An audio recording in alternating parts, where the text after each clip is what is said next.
Everyone, welcome to the SML Show presented by Yamaha Motors. Today I am joined by Cornelius Tondel, who's the fill-in rider for Monster Energy Kawasaki with Chase Sexton out with a blown out knee. So, dude, how big of like a shock and a kind of a dream come true has this opportunity been for you? It's been incredible. I obviously watched Supercross and motocross over here since I was a little kid with a dream of coming to America racing, and it's unreal to have this opportunity. I mean, I did pretty good the first few races, and obviously I got in contact with Dan and Theo, and got this amazing opportunity from them, and I'm just super grateful to be able to ride for a factory team. And yeah. How did that work out? Did you reach out to them, or did they contact you? So I did very good at Thunder Valley, obviously, and after that we talked a bit at the races, and I got Theo's number, and I just let them know that I would be willing to fill in for them if they would want that, which was quite unlikely because there hasn't been so many fill-in rides, to be honest, when guys get injured. So, but I just wanted to let them know that I would love to fill in for you guys. So that's cool. That's where that started, and I think they wanted to do it as well. So that's how I got it. Okay, so you throw it out there, nothing to lose, and then when they start showing interest and calling you back, are you just like, holy shit, this could happen? Yeah, so we were actually, I was with ISRT, I was with Derek and Bailey. We just, normal training day, we were at the sand track preparing for Redbud, and it was funny because I was just like doom scrolling on Instagram on the way to the track, and I got this golden shark on my feed, and it said, if you get this golden shark on your feet, it's your lucky day. Yeah. And I thought it was funny, so I just sent it to my girlfriend, and I was like, yeah, maybe it's my lucky day today. And on the way back from the track, Theo called me, and he said that they would like me to fill in. That's crazy. So I was like, wow, maybe the golden shark is something. So that was cool. And see if I get it. Yeah, and he obviously called me, and from there we decided on everything, when to go to Cali, when to start testing and stuff, and it's some stuff that takes some time, obviously. So we had to wait a week longer than maybe we would like to, but we got the debut at Southwick, which was really cool because it was my first race last year when I came here, and it was like a one year anniversary. Coming here last year with a dream of racing full time in the US, and a year later on a factory bike at the same track. Dude, so that's crazy, cool. Right? So you started testing with on the factory bike. Was it hard to go race your other bike for one more race before you got on the? Well, I actually didn't test it before I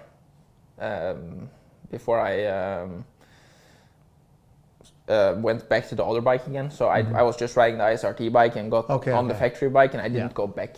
So I didn't have to switch back and forth. So all right. Yeah, I got confused. Maybe there's that week off or something. Yeah, no, I had 2 days before Southwick. That was Tuesday, Wednesday. That's crazy. Yeah. Okay, backing up a little bit. Tell me about your journey to the United States, beginning of 26 with ISRT Kawasaki. Did you come last year and race here on the Honda to kind of like plant some seeds and put out some feelers for a chance to come to the US? And how'd you team up with ISRT? Yeah, I did 3 races last year. So I did Southwick was the first one, Redbud and Millville, and I sat down with Bubba and ISRT at Millville, and he said that he would like me to come over and do the full series. And from there we just kept in contact, and I finished my season last year, obviously, and I had an injury at the end of the year, so I was not able to start at A1, which was the original plan. But I got a couple days on Supercross done in the middle of the whole motocross prep before Nashville, and we just said, why not we try one round, just see how it goes. And just take it as a learning process, and went pretty good. I almost made the main. Was leading the LCQ for a few laps there, so it was an incredible experience just to be in the stadium and race with those guys. And I had 2 really good starts. I was in a transfer spot in the heat race for a long time too, actually. And yeah, it was really cool to try Supercross. But then obviously my focus, since I couldn't start from the beginning in the Supercross season, I wanted to really focus on outdoors. And I was down at GPF, South Georgia there, and just putting in the hours, and really fortunate to have Shaken Newton, those guys down there, to give me a place to stay. And I was able to, put in really consistent work, probably my most consistent prep before a motocross season ever. Yeah. So that was great. And then I had a couple of weeks. I went up to St. Louis with the team. We did some testing, and then just solid training down there. And then we started at Pala, and was not great the first couple of races. We had a few issues, and just getting into racing and stuff. We didn't have any preseason races, obviously, like we have in Europe. Yeah. So I had to kind of get into it. But like I said, it went pretty well from Thunder Valley. Yeah, I was kind of cracking up that the team name is incorrect, right? It's not Supercross race team, it's Supercross and motocross. Yeah, we do race Supercross and motocross. Yeah, that's true. But so the first time I met you was at Hangtown. I think, did you get 14th there? Somewhere around there? But the impression I got from you, though, was like, whatever you got, I thought it was very good. 14th, and you were just like, God, no, I should be in the top 10. I was like, wow, this guy. And it was funny because, you were teammates with Vince, and then Vince was like, oh, no, he did good. What's he talking about? But I mean, it was obvious to me that you're very driven and you believed in yourself. Yeah, I think it's important. Self-belief is, if you don't have it, you're not going to get any results, I think. And if you don't believe that you can achieve something, you're never going to achieve it. So, and I know I showed this weekend as well. I was in P6 qualifying. So at 2/10 of RJ in 4th, I think. So just in that range of where I show that the speed is there. Those top 3 guys are pretty far ahead, obviously, but from 4th place and down, everything is possible. And I know I have the speed to be there, and it's just a matter of putting everything together, the starts, and just getting me comfortable. And the past few weeks we maybe did a bit too much riding and testing, and I didn't have as much energy on the weekend as I maybe wanted to. So I think this week we will just ride tomorrow at Pala and just recover for the rest of the weekend. I think for sure will be a really good weekend. Yeah, travel won't be as bad, just straight up the coast. Yeah. So we're going to take a quick break to hear from our sponsors. Back for more.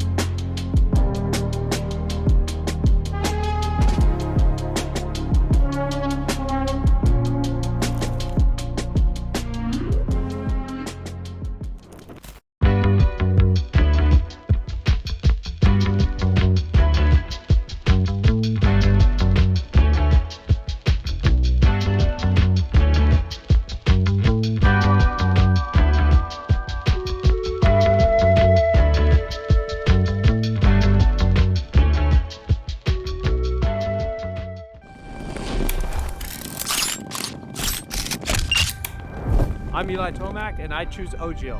I'm Cooper Webb.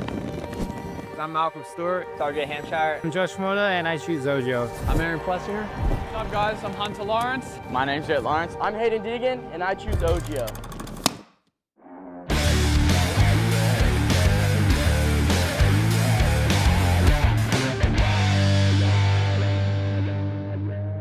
Everyone, welcome back to the SML Show presented by Yamaha Motors.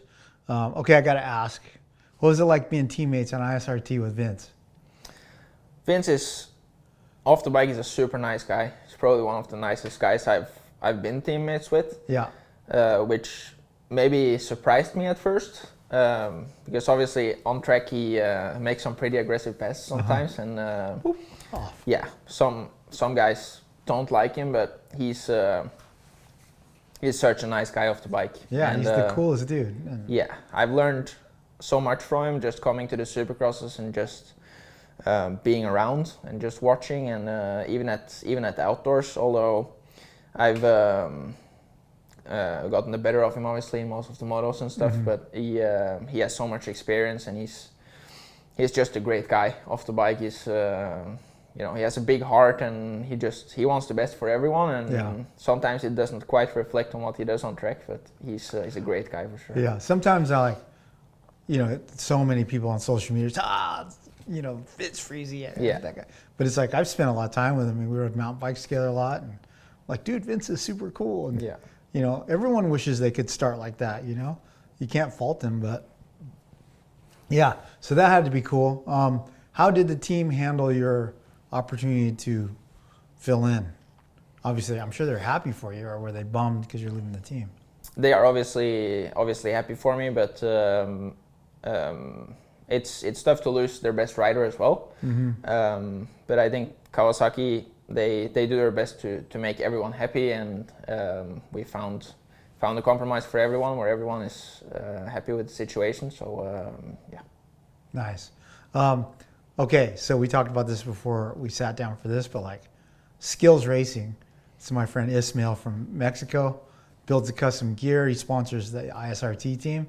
I'm like, dude, Skills Racing on a factory Kawasaki. Yep. How pumped is Ismail? Did you talk to him at all, or are you just getting the gear? Yeah, I talked with him a couple of times. We're texting all the time, obviously, for delivery of new gear for every weekend and stuff like that. So I think he thinks it's super cool. I think it's super cool too. It's not the biggest gear brand, but now they get to really show. I think the gear is really cool, and there's some really cool designs, and I'm sure for this weekend for military appreciation it will be really cool too. So I've been loving the kits, to be honest. It's a really nice fit and some nice designs. So yeah, he does a good job. Cool. Okay, so you alluded to it before, but like last weekend at Millville, qualified 6th quickest. Dude, were you just like, what's the best you qualified before this weekend? 3rd last year, Southwick. Oh, so Southwick, come on, European guy. Yeah. But were you super stoked on that for not being a sand track?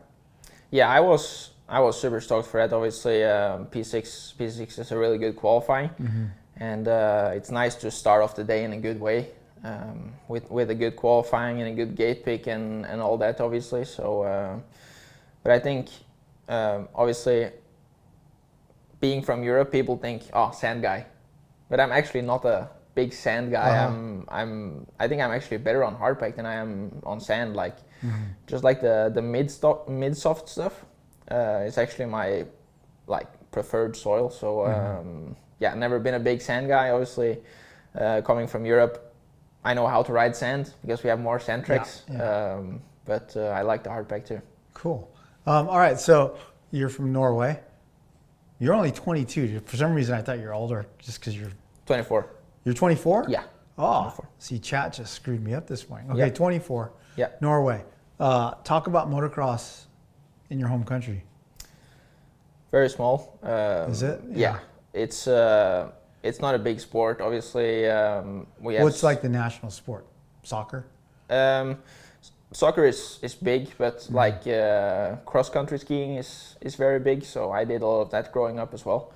But motocross is really small. We have obviously snow for pretty much half the year where I'm from, so I'm gonna go home now during the break, and it's cold and it's raining, and it's very different from over here. And I didn't grow up in a motocross family. I had to learn everything myself, taking the steps, and obviously I was racing in the national championships, and I was actually not even top 10 in a regional championship when I was like 10 years old. And one winter it just clicked, and then I started winning in Norway, and then we went to Sweden with the thought of we're best in Norway, so now we can't be far off. And then went to Sweden, didn't qualify, and then took the steps there and started winning in Sweden, and went from there to European Championship. Thought we were the best, and then didn't qualify there.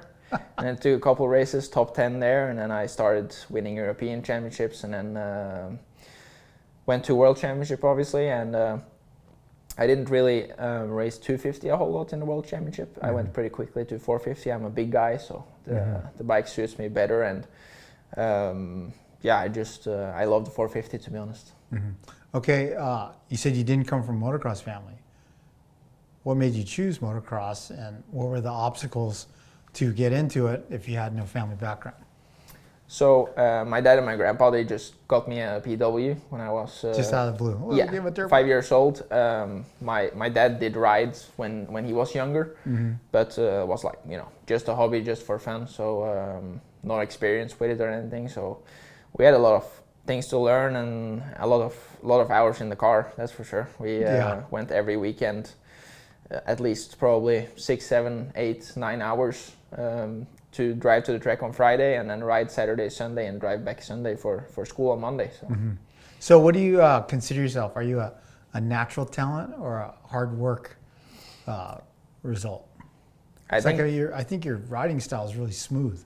Yeah, I think you need to have some talent to be one of the best in the world. You need to work really hard, but if you don't have that talent and that racecraft, I think you're never going to be one of the best. So I think you see all the riders that are on our level, racing at the highest level in the sport. They have a lot of talent, but we work hard too, obviously. So I think it's a good mix, and I put in my hours. I train really hard. I work really hard to be where I'm at, and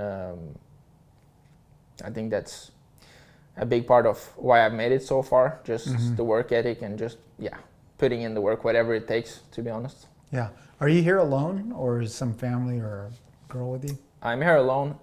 My girlfriend flies back and forth from Belgium, so she flew home now after the weekend. She works for a couple of weeks, and then before Unadilla she comes back, is with me for 3 races, and then when the motocross portion is over, she flies back home, and then she comes over again for SMX. So. Yeah. Is it tough being in a foreign country by yourself?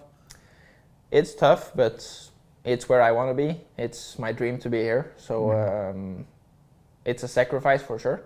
I'm far away from family, far away from everything I know, and that's tough. But it's been my dream since I was a kid to be here, and I'm just taking it all in. And I'm so happy to be here. What is the biggest culture shock about the United States? I know, like Jorge told me, the food sucks here, right? The traffic and everything. But like for you, what would you say about being in the U.S.? Everything is massive. Everything is so big. Like the cars, buildings, tracks too. Everything is just so much bigger, and everyone drives everywhere. In Norway, or in all of Europe, to be honest, we walk, we cycle, you know, to get from one place to another. But here everyone goes by car.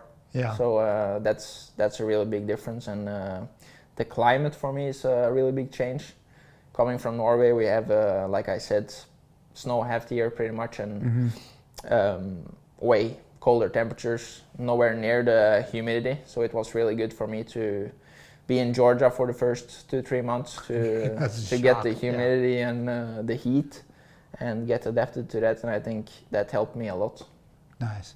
One more quick break. We'll have one last segment with Cornelius Tondel. Corn Dog.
welcome back to the SML Show presented by Yamaha Motors. Okay, I ended with Corn Dog, and then off camera you said Trey Kennard gave you that nickname. How Yeah. did that come about and when? Yeah, so Southwick last year, qualified third, had a great start. I was in 6th place for most of the race. And during the race, Trey was on the intercom with the HRC team, and he said, Corn Dog is ripping. And yeah, that's where the nickname came from. And I think, like I said, Corn Dog is maybe not the coolest nickname, but coming from Trey Kennard, that's pretty cool. So That is pretty cool that yeah. Trey dubbed you that. So yeah, Corn Dog is do they have corn dogs in Norway? we don't have a whole lot of corn dogs now. So I tried one when I came over here. Yeah. But, What'd you think? It's okay. It's Yeah. nothing spectacular, but It's funny because I heard it on the broadcast. They said corn dog. I was like, oh, because see, for myself and my group of friends, like corn dog is a slang that we use for like when you really like kind of blow it or mess up. Yeah. Like say, oh, I corn dog, because it comes from. I have a good friend, Chris Kinman, who was working with me at Transworld Motocross, and when I hired him, he was so excited to join the team, and I got him his first set of free riding gear. Right. And we were at the track. He said, oh, yeah. He got dressed all quick, and he warmed up his KTM. And he said, oh, guys, are we going to ride this track or that track first? And he leaned against it, and the KTM mid-pipe is exposed back then, and he burned a hole in his pants. yeah. It was shaped like a corn dog, Yeah. but then he went, and so it did the line. So it looked like a hole with a line. So we're like, oh, you corn dog your pants. And Yeah. that just became our little slang. So I thought I'd share that with you. But I think it's a cool nickname. Is it on your butt patch or anything? Yeah, so we did some butt patches with it. I didn't have it now for the past 2 weekends. I don't know if it's going to be with the military appreciation, yeah. but we will bring it back for sure for the Nice. next races. Okay, when you got off the ISRT bike and onto the factory Monster Energy Kawasaki, first impressions? Unbelievable. Really? Yeah. Obviously, being a privateer team, they don't have all the access to the same parts as the factory has. So I believe we made a really good bike with what we had, but obviously going to the factory bike, it's completely different. So Yeah. it's a bit more power. Power-wise, it's a difference for sure, and just how clean the power delivers, how little vibration it is when you Really? ride. It's less vibration? Yeah, there's like no vibration. It's like being on a bicycle with no vibration at all because you don't have an engine or anything, you know. So Yeah. that's a massive thing, and then I think suspension is probably the biggest difference. Yeah. You can just over jump stuff, Yeah. no problem at all, and you just ride out of it. Work suspension. Can't Yeah. doubt it, right? Did they put you on Chase's bike right away, or were you on like a spare Garrett bike? Like what? Garrett set up pretty much. Yeah. About the same size, huh? Yeah. Nice. What are your thoughts like about Sexton's struggles with the Kawasaki and stuff? It's like, do you not see it? It's great for me. I think the bike is great, Yeah. but for me, I think we have to see like where I'm coming from. I'm taking a big step up going to a factory bike. Chase have obviously been on a lot of different factory bikes. Yeah.